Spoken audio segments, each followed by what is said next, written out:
Hello student, हम लोग पढ़ रहे हैं सर्कुलेटरी सिस्टम ह्यूमन फिजियोलॉजी का, जो कि पिछली क्लास में हम लोगों ने आरएच ब्लड ग्रुपिंग और एबीए ब्लड ग्रुप के बारे में पूरी तरह से पढ़ लिए थे।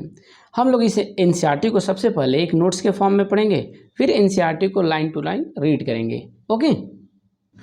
ओके, तो आज स्टार्ट करते हैं हम लोग कोगुलेशन ऑफ ब्लड। देखिए, कोगुलेशन ऑफ ब्लड क्या होता है या क्लॉटिंग ऑफ ब्लड भी इसको बोलते हैं। ब्लड का थक्का जमना, खून का थक्का जमना कहलाता है कोगुलेशन ऑफ ब्लड। अगर कहीं पे इंजरी हो जाए या हाथ को अगर कट किया जाए तो यहाँ से ब्लड निकलने लगता है और मिनिमम 2 मिनट मैक्सिमम 8 मिनट में जो भी ब्लड यहाँ से निकल रहा इसका कोगुलेशन हो जाना चाहिए, खून का थक्का जम जाना चाहिए। अगर ये नहीं जम रहा यानी क्लॉटिंग डिसऑर्डर है। तो ये किस तरह से प्रोसेस हो जाता है इसी को देखना है। ब्लड को थक्का जमाने का काम जो करता है वो ब्लड ही करता है। तो यहाँ पे सबसे पहले लिखा है कोगुलेशन या क्लॉटिंग ऑफ ब्लड में कि ब्लड एग्जिबिट कोगुलेशन या क्लॉटिंग। ब्लड ही कोगुलेशन या क्लॉटिंग करता है। ब्लड के अंदर कुछ कंपोनेंट होते हैं वही क्लॉटिंग ऑफ ब्लड करते हैं। तो चलिए देखते हैं कौन सा कंपोनेंट होते हैं। तो लिख रहा है कि mechanism to prevent excessive loss of blood, यानी कि ब्लड बॉडी से जहाँ पे कट लगा है कहीं बाहर ज़्यादा ना निकल जाए उसको रोका जाता है, प्रिवेंट किया जाता है। और इसी मैकेनिज्म को, क्लॉटिंग ऑफ ब्लड को रोकने का जो मैकेनिज्म होता है इसी को क्लॉटिंग ऑफ ब्लड कहा जाता है। और इसमें जो मेजर इंपॉर्टेंट रोल प्ले करता है वो कैल्शियम आयन करता है। तो कैल्शियम आयन जो होता है वो मेजर इंपॉर्टेंट रोल प्ले करता है कोगुलेशन ऑफ ब्लड में। ओके, देखिए, अगर कहीं पे इंजरी हो रहा, चोट लग रहा, कट लग रहा तो ब्लड किस तरह से ब्लड का थक्का जम जाता है वो देखते हैं। तो सबसे पहले यहाँ पे मान लिया कि इंजरी हुआ, कट लगा, ठीक, तो इंजरी हुआ, इसी को ट्रॉमा बोलेंगे। तो हमारी बॉडी के अंदर जो भी चीज़ होता है वो इनएक्टिव फॉर्म में होता है और जब ज़रूरत होता है तो वो एक्टिव होता है। जैसे बहुत सारे एंजाइम हमारी बॉडी के अंदर जो होता है वो इनएक्टिव फॉर्म में होता है। जब हम फूड इंटेक करते हैं, प्रोटीन इंटेक करते हैं तो वो एक्टिव फॉर्म में होता है। तो उसी तरह से हमारे ब्लड के अंदर जो एक सेल होता है जिसको प्लेटलेट्स कहते हैं, ब्लड सेल, प्लेटलेट्स के बारे में बता चुके हैं और बताया था कि यही खून के थक्का जमने में इंपॉर्टेंट रोल प्ले करता है। तो जब भी इंजरी या ट्रामा हुआ तो इंजरी और ट्रामा ही क्या करता है कि हमारे अंदर जो प्लेटलेट्स पाया जाता है उसको स्टिमुलेट कर देता है। तो देखिए यहाँ पे क्या लिखा है, इंजरी या ट्रामा हुआ तो ये स्टिमुलेट करेगा किसको, प्लेटलेट्स को स्टिमुलेट करेगा या टिश्यू को स्टिमुलेट किया। तो इसने क्या किया, रिलीज किया। अब प्लेटलेट्स स्टिमुलेट हो गया तो ये रिलीज करेगा एक केमिकल जिसको कहेंगे थ्रोम्बोप्लास्टिन। तो थ्रोम्बोप्लास्टिन जब बन जाता है तो ये थ्रोम्बोप्लास्टिन कन्वर्ट होगा थ्रोम्बोकाइनेज के अंदर। ये एंजाइम है। देखिए कहीं पे एज वर्ड अगर लग जा रहा तो वो एंजाइम बन जाता है। तो ये एंजाइम है। अब एंजाइम का काम क्या होता है कि एक सबस्ट्रेट को दूसरे सबस्ट्रेट में चेंज करता है। ओके, अब देखिए, तो यहाँ पे क्या हुआ कि जो थ्रोम्बोप्लास्टिन था वो किसके अंदर कन्वर्ट हो गया, थ्रोम्बोकाइनेज के अंदर, जो कि एक एंजाइम है। अब क्या करेगा, तो हमारे बॉडी के अंदर 2 तरह के प्रोटीन पाए जाते हैं, 2 टाइप के प्रोटीन पाए जाते हैं। एक प्रोटीन होता है प्रोथ्रोम्बिन और एक होता है फाइब्रिनोजन। ये दोनों प्रोटीन इनएक्टिव फॉर्म में होता है। देखिए यहाँ प्रो लगा, प्रो का मतलब इनएक्टिव, तो ये इनएक्टिव फॉर्म में है। अब इस प्रोथ्रोम्बिन को एक्टिव कौन करेगा, तो ये जो एंजाइम निकल रहा जिसका नाम है थ्रोम्बोकाइनेज, ये क्या करेगा, प्रोथ्रोम्बिन को किस में बदल देता है, थ्रोम्बिन में बदल देता है। और थ्रोम्बिन जो होता है वो एक्टिव हो जाता है। तो ये भी एक एंजाइम अब हो गया। अब ये एंजाइम दूसरे कंपोनेंट को चेंज करेगा। तो हमारे ब्लड के अंदर जो फाइब्रिनोजन प्रोटीन होता है ये भी इनएक्टिव फॉर्म में होता है, उसको फाइब्रिन में बदलता है। तो एरो पे ध्यान दीजिएगा, थ्रोम्बोकाइनेज के लिए यहाँ पे एरो लगा है। तो ये क्या करेगा, प्रोथ्रोम्बिन को थ्रोम्बिन में बदल दिया और थ्रोम्बिन जो होता है हमारे ब्लड के अंदर जो फाइब्रिनोजन पाया जाता है उसको फाइब्रिन के अंदर बदल देता है। अब देखिए, ये जो फाइब्रिन होता है ये थ्रेड लाइक स्ट्रक्चर होता है, धागे की तरह। ये पतले बहुत थ्रेड लाइक स्ट्रक्चर होते हैं जो कि एक्टिव हो गया। अब ये क्या करेगा, तो जहाँ पे इंजरी हुआ है, जहाँ से ब्लड निकल रहा, ट्रामा, जैसे यहाँ पे इंजरी हुआ, ब्लड निकल रहा, तो ये जो फाइब्रिन है यहीं पे जाके इस तरह से फाइबर की तरह जाल लाइक स्ट्रक्चर बना लेगा। ठीक है, तो यहाँ पे देखिए, मान लीजिए कि यहाँ पे ब्लड निकल रहा, यहाँ पे इंजरी है, ट्रामा है, तो ये जो फाइब्रिन है ये आया और इस तरह से फाइबर ऐसे अरेंज हो गया और नेटवर्क लाइक जाल लाइक स्ट्रक्चर बना लिया। तो इस नेटवर्क जाल में ये जो छोटे छोटे पोर्स होता है, इससे वाटर तो बाहर आने लगता है, लेकिन हमारे ब्लड के अंदर जो सेल पाया जाता है, जैसे आरबीसी हो गया, डब्ल्यूबीसी हो गया, प्लेटलेट्स हो गया, इस नेटवर्क के द्वारा बाहर नहीं निकल पाते हैं और आरबीसी, डब्ल्यूबीसी, प्लेटलेट्स इस नेटवर्क में जाकर ट्रैप हो जाते हैं, फंस जाते हैं। और जब बहुत सारे आरबीसी आकर ट्रैप होने लगते हैं तो यहाँ पे एक क्लॉट जम जाता है, एक खून का थक्का जम जाता है और इसी क्लॉट को हम लोग कहेंगे, इसी क्लॉट को कहेंगे कोगुलम भी कहते हैं, या यही ब्लड क्लॉट कहलाता है। और ये जब जम जाएगा तो यहाँ दरवाज़ा बंद हो गया, अब अंदर का ब्लड बाहर नहीं निकल पाएगा और इसी को कहेंगे कि ब्लड क्लॉटिंग हो गया। ठीक है, तो यहाँ पे क्या लिखा है कि एट कट, जहाँ पे कट लगा, जैसे यहाँ पे मान लीजिए कट लगा है तो इंजरी साइट जहाँ पे हुआ है, डार्क रेडिश ब्राउन कलर का आप देखेंगे कि जम जाता है, उसी को स्कम कहा जाता है और वो कोगुलम होता है, जिसके वजह से अंदर का ब्लड बाहर नहीं निकल पाता और खून जम गया। ठीक है, अब देखिए एक पॉइंट और, ये एक चेन प्रोसेस होता है, यानी कि प्लेटलेट्स जब थ्रोम्बोप्लास्टिन निकालेगा, थ्रोम्बोकाइनेज निकालेगा, तो एक दूसरे से लिंक रिएक्शन है, एक जब होगा तभी अगला वाला हो पाएगा और इस लिंक रिएक्शन को मिला के एक साथ कहा जाता है कैस्केड प्रोसेस कहते हैं इसको। ओके, इतनी बात समझ में आया आपको? ओके, चलिए अब हम लोग पढ़ते हैं लिम्फ के बारे में। देखिए लिम्फ क्या है, तो लिम्फ को हम लोग टिश्यू फ्लूइड भी कहते हैं, टिश्यू फ्लूइड भी कह सकते हैं। दो तरह के फ्लूइड हमारे बॉडी के अंदर होता है। पहला जो फ्लूइड होता है बॉडी के अंदर उसको ब्लड बोलते हैं और दूसरा जो फ्लूइड है हमारा वो लिम्फ कहलाता है। अब देखिए, जिस तरह से ब्लड एक क्लोज नेटवर्क में फ्लो करता है जिसको ब्लड वेसल कहते हैं, उसी तरह से लिम्फ भी एक क्लोज नेटवर्क के अंदर फ्लो करेगा जिसको लिम्फ वेसल कहेंगे। अब देखिए ये लिम्फ होता क्या है और कैसे बनता है। चलिए देखिए, जैसे कि ये मैं बना दिया, ये टिश्यू हो गया और टिश्यू से होकर ये ब्लड वेसल गुजर रहा, तो टिश्यू से होकर जब ब्लड वेसल गुजरता है तो जैसे ये आर्टरी हो गया भाई, और आर्टरी आगे कई सारे ब्रांचें नेटवर्क जाल की तरह स्ट्रक्चर में ये बढ़ जाता है तो ये कैपिलरी हो जाता है। फिर ये वेन, मान लेते हैं कि वेन हो गया, तो आर्टरी और वेन को जो जोड़ेगा वो कैपिलरी कहलाता है। अब क्या होता है कि कैपिलरी का जो ब्लड वेसल होता है वो थिन होता है, पतला होता है और यहीं से कैपिलरी से सबस्टेंस का डिफ्यूजन होता रहता है। तो इससे कुछ सबस्टेंस हो के यहाँ से आता रहेगा, जो कि जैसे कि मान लिया कि ब्लड के अंदर जो वाटर है वो वाटर आ सकता है और उस वाटर के अंदर कुछ सबस्टेंस जो डिजॉल्व है, घुली हुई अवस्था में है, तो देखिए यहाँ पे लिखा है कि वाटर यहाँ से मान लीजिए बाहर आ गया और वाटर आ गया और क्या आ गया, वाटर सॉल्युबल सबस्टेंस, यानी कि जो वाटर के अंदर घुला हुआ है। हाँ, इसके अंदर जो ब्लड सेल है जैसे आरबीसी हो गया, प्लेटलेट्स हो गया, वो तो यहीं पर आ जाएगा। ठीक है, क्योंकि इससे डिफ्यूज होकर वो बाहर नहीं आएगा। अब देखिए, टिश्यू और इस ब्लड वेसल के बीच ये कुछ सबस्टेंस है, फ्लूइड है, लिक्विड है। इस फ्लूइड को ही हम लोग इंटरस्टिशियल फ्लूइड, यानी कि सेल के बीच पाए जाने वाला फ्लूइड को इंटरस्टिशियल फ्लूइड कहते हैं। इंटरस्टिशियल मतलब सेल के बीच, और इसी को टिश्यू फ्लूइड भी कहते हैं क्योंकि टिश्यू के बीचों बीच है, और इसको हम लिम्फ कह सकते हैं। ओके, तो चलिए देखिए, अब मैं बता दिया कि इंटरस्टिशियल फ्लूइड क्या होता है। अब इस टिश्यू फ्लूइड यानी कि जो इंटरस्टिशियल फ्लूइड है इसके बारे में थोड़ा सा हम लोग पढ़ते हैं। ओके, देखिए, तो ये टिश्यू फ्लूइड या इंटरस्टिशियल फ्लूइड क्या है, तो लिख रहा है कि same mineral composition as plasma. जैसे कि प्लाज्मा की अगर बात करें कि प्लाज्मा क्या होता है, तो मैं बताया था कि ब्लड होता है और ब्लड में दो कंपोनेंट होता है, एक तो ब्लड सेल हो जाता है, ब्लड सेल हो जाता है, और जो लिक्विड पार्ट जो बच जाता है वो प्लाज्मा हो जाता है। तो ब्लड से ब्लड सेल को अगर निकाल दिया जाए तो क्या बचेगा, प्लाज्मा। तो प्लाज्मा के अंदर जो जो मिनरल कंपोजिशन होता है, जो भी मिनरल होता है इसके अंदर, सोडियम, पोटेशियम, कैल्शियम, वो सारा सेम मिनरल कंपोजिशन इस टिश्यू फ्लूइड के अंदर होता है। तो लिख रहा है same mineral composition as plasma. Okay, अब देखिए लिख रहा है कि exchange of nutrients and gases occur between blood and tissue through this fluid. देखिए यहाँ पे अगर इस टिश्यू से कोई भी गैसेज जैसे CO2 मान लीजिए कि रिस्पायरेशन के थ्रू बन गया, तो इस CO2 को इस टिश्यू फ्लूइड से होते हुए ब्लड वेसल के अंदर डाल दिया जाएगा। या कोई टिश्यू को न्यूट्रिएंट्स चाहिए, ग्लूकोज चाहिए टिश्यू को, तो ये ग्लूकोज जो ब्लड लेके आया है, ऑक्सीजन जो ब्लड लेके आया है, इस कैपिलरी के द्वारा टिश्यू फ्लूइड में आएगा और फिर इस टिश्यू को मिल जाएगा। यानी कि इस टिश्यू फ्लूइड से होके जो भी न्यूट्रिएंट्स है, गैसेज है, वो एक्सचेंज होगा किसके बीच, इस ब्लड वेसल और इस टिश्यू के बीच।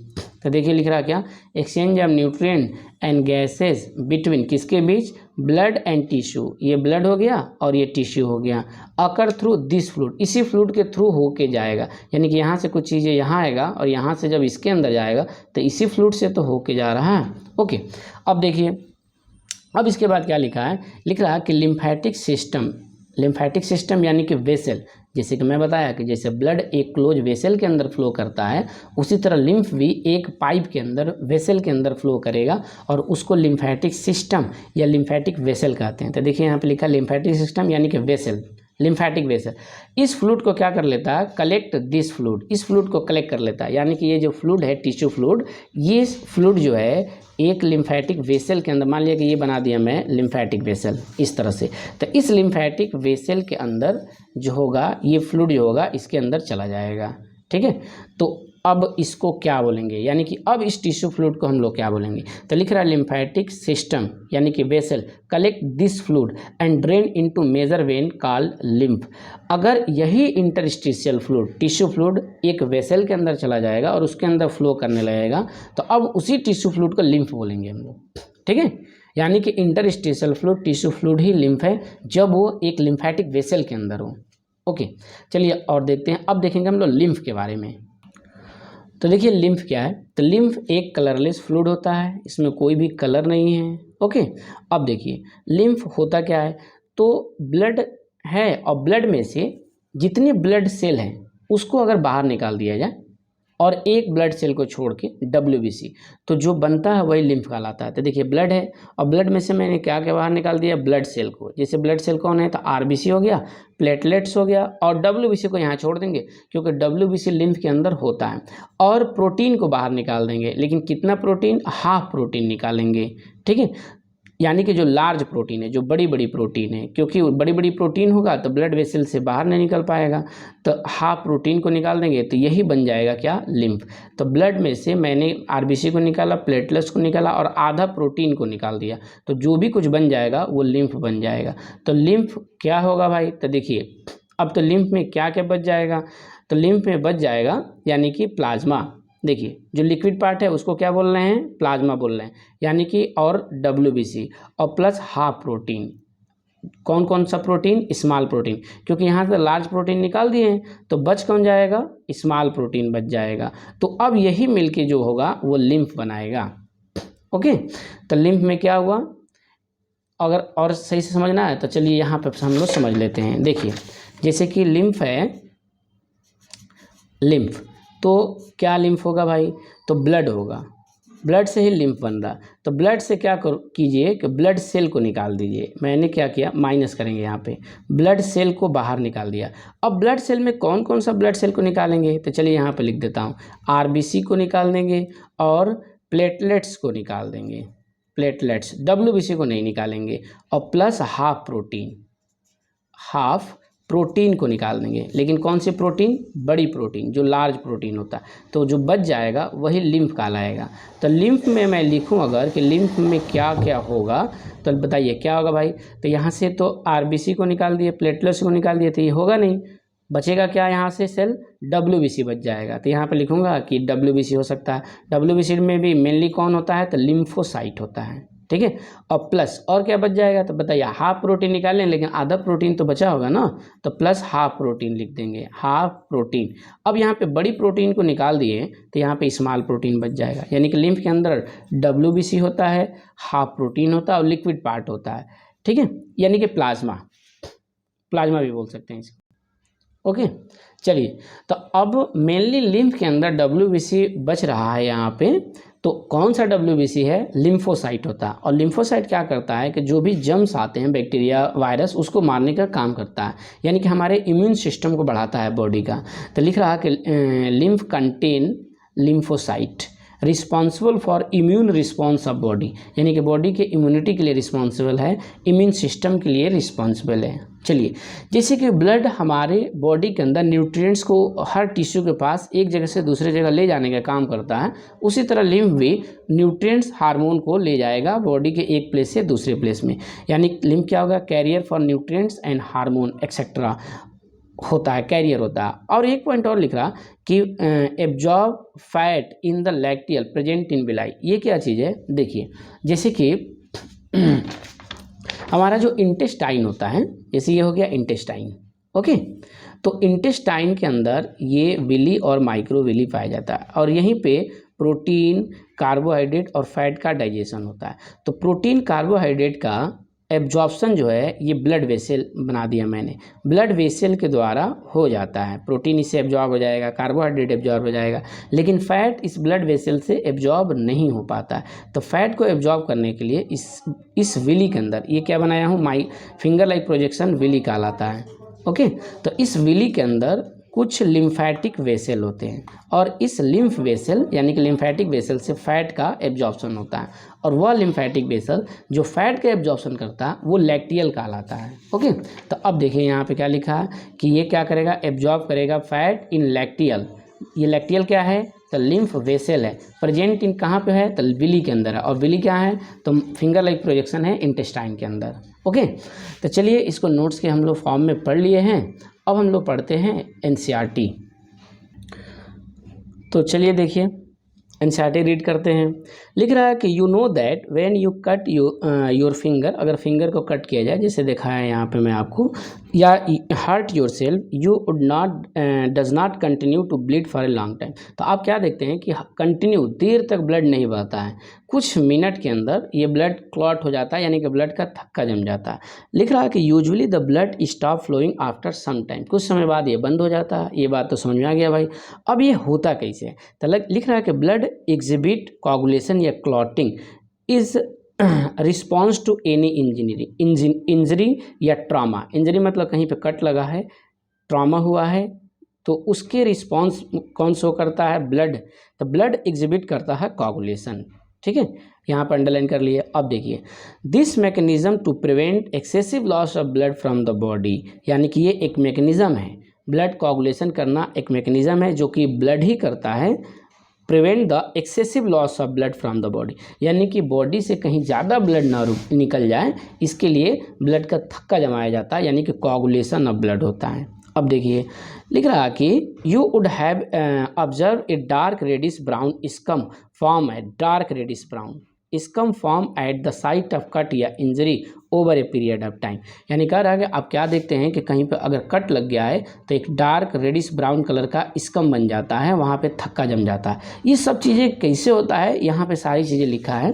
तो देखिए लिख रहा है कि इट इज़ ए क्लॉट, यानी क्लॉट है, ये एक थक्का है, और कोगुलम होता है। ये कैसे बनता है, तो form mainly of network of thread, network of thread होता है, इस तरह से थ्रेड लाइक स्ट्रक्चर होता है, ठीक है, कॉल्ड फाइब्रिन। इस थ्रेड को क्या कहते हैं, तो फाइब्रिन कहते हैं। ये सारी बातें हम नोट्स के फॉर्म में बता चुके हैं आपको।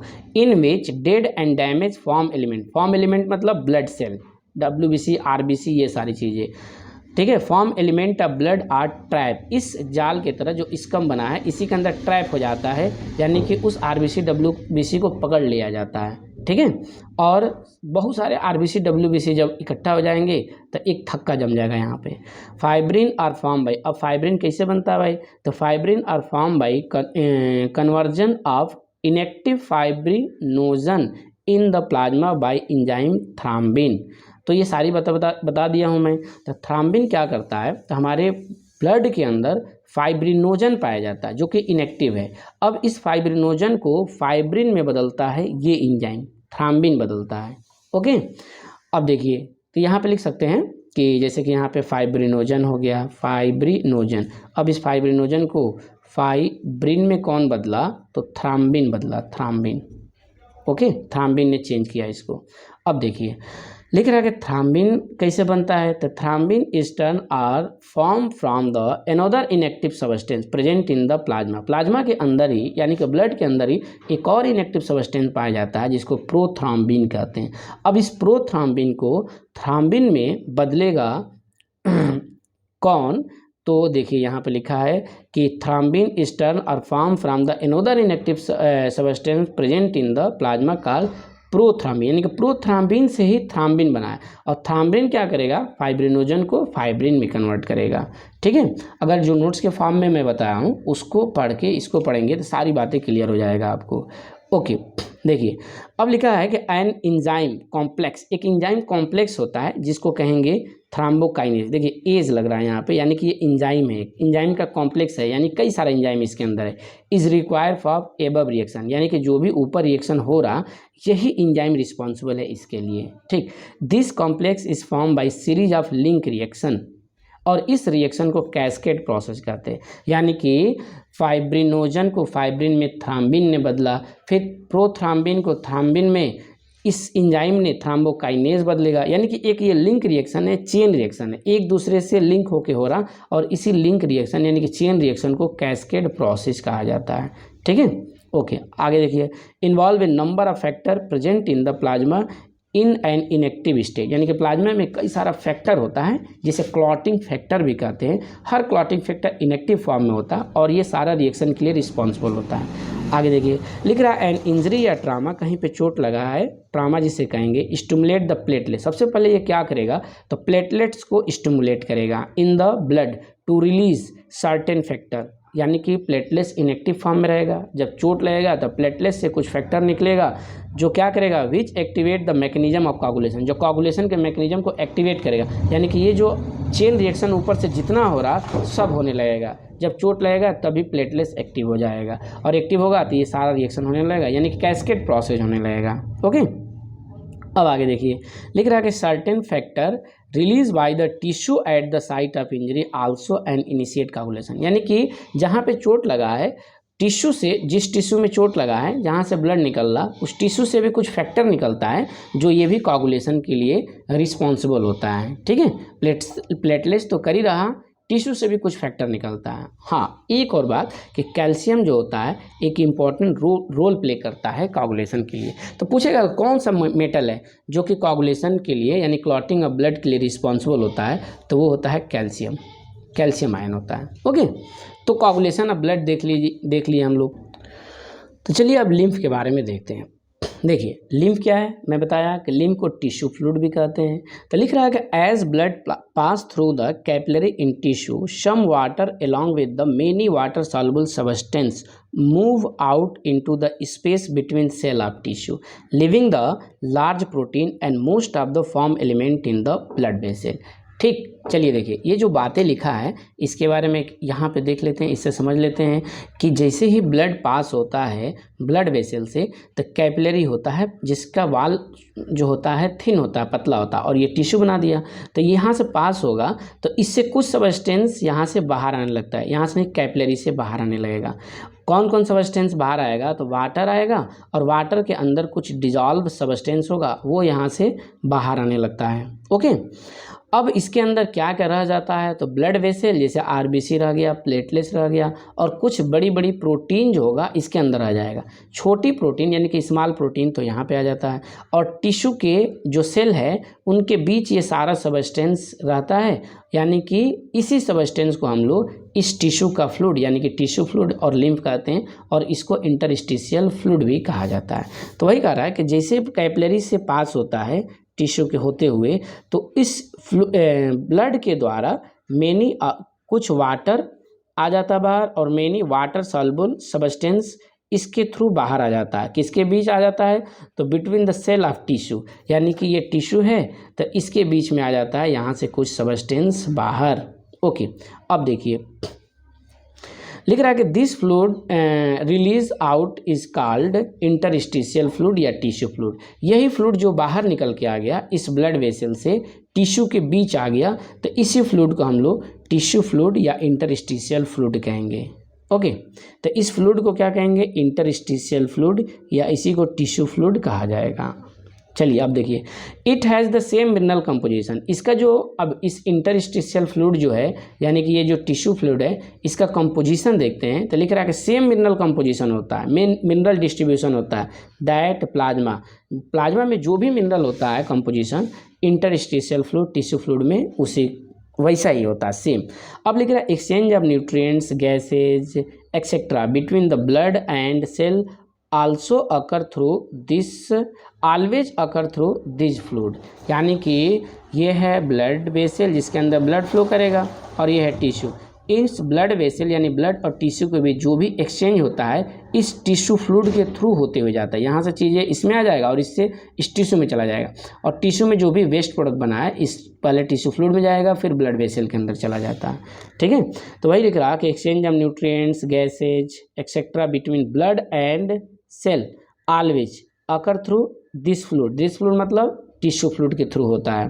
ठीक, अब देखिए लिख रहा an elaborate network of the vessel, जिसको लिम्फेटिक सिस्टम या लिम्फेटिक वेसल कहते हैं, इस फ्लूइड को कलेक्ट कर लेता है। कौन सा फ्लूइड को? जो टिश्यू के बीच बीच में फ्लूइड है उसको एक ब्लड वेसल जो होता है, जिस blood vessel sorry lymphatic vessel होता है, वो वेसल कलेक्ट कर लेता है। ठीक है, and drain it back into the major vein, और वेन के अंदर डाल देता है। अब इसी टिश्यू फ्लूइड को हम लोग लिम्फ कहेंगे जब ये ब्लड वेसल के अंदर चला जाएगा। देखिए लिख रहा कि fluid present in the lymphatic system, जिसको क्या कहेंगे? लिम्फ कहेंगे। ठीक, यानी कि वह फ्लूइड जो लिम्फेटिक सिस्टम के अंदर होगा, लिम्फेटिक वेसल के अंदर होगा, तो अब इसी फ्लूइड को क्या कहेंगे? लिम्फ कहेंगे। यानी कि जब टिश्यू के बीच में ये था तो टिश्यू फ्लूइड का कहला रहा था, और यही एक ब्लड वेसल, जैसे यहाँ पे मैं बना दिया लिम्फेटिक वेसल, और यही फ्लूइड इस लिम्फेटिक वेसल के अंदर चला जाएगा, तो इसी फ्लूइड को इस लिम्फेटिक वेसल के अंदर अब इसको लिम्फ कहेंगे हम। ठीक है, तो उसी के बारे में लिख रहा। चलिए लिम्फ के बारे में कुछ बातें देखते हैं। लिम्फ के लिए लिख रहा कि एक कलरलेस फ्लूइड होता है, पहली चीज़ हो गया। अब लिख रहा कि इसके अंदर क्या होगा, तो इसके अंदर WBC होता है। देखिए लिम्फ के अंदर RBC तो नहीं आ पाएगा, प्लेटलेट्स भी नहीं आएगा, लेकिन कुछ इसके अंदर WBC होता है। और कौन सा WBC? तो लिम्फोसाइट। लिम्फोसाइट एक WBC का टाइप है, which are responsible for immune response of body, जो हमारे इम्यून सिस्टम के लिए रिस्पॉन्सिबल होता है, क्योंकि लिम्फोसाइट जर्म्स को मारता है, पैथोजन को मारता है, यानी कि ये डिजीज से लड़ता है, यानी हमारे बीमारी से लड़ने वाली जो क्षमता होती है, जिसे इम्यून सिस्टम होता है, उसको बढ़ाता है। Lymph is also an important carrier, जैसे कि ब्लड न्यूट्रिएंट्स को, ऑक्सीजन को एक टिश्यू से दूसरे टिश्यू के पास लेके जाता है, उसी तरह लिम्फ जो होता है ये भी देख लीजिए लिखा कि is also an important carrier. Also मतलब ब्लड भी है carrier, in carrier for nutrients and hormone को एक जगह से दूसरे जगह ले जाएगा। ओके, अब देखिए एक पॉइंट और कि fat are absorb through the lymph in the lacteal present in the intestinal villi. तो इसके बारे में तो बता ही दिया हम कि इंटेस्टाइन के अंदर, इंटेस्टाइन जो होता है, जैसे ये इंटेस्टाइन, तो इसके अंदर ये होता है विली, और विली के अंदर होता है लिम्फ वेसल, और लिम्फ वेसल से ही फैट का एब्जॉर्प्शन होता है, क्योंकि ब्लड वेसल से फैट एब्जॉर्प्शन नहीं होगा। और वह लिम्फ वेसल जिससे फैट का एब्जॉर्प्शन होता है उसको लैक्टियल बोलते हैं हम। ओके, चलिए तो हम लोग पढ़ लिए लिम्फ के बारे में और कोगुलेशन ऑफ ब्लड के बारे में। आज के लिए इतना रखते हैं, फिर अगले क्लास में अगले टॉपिक देखा जाएगा। Okay, thank you.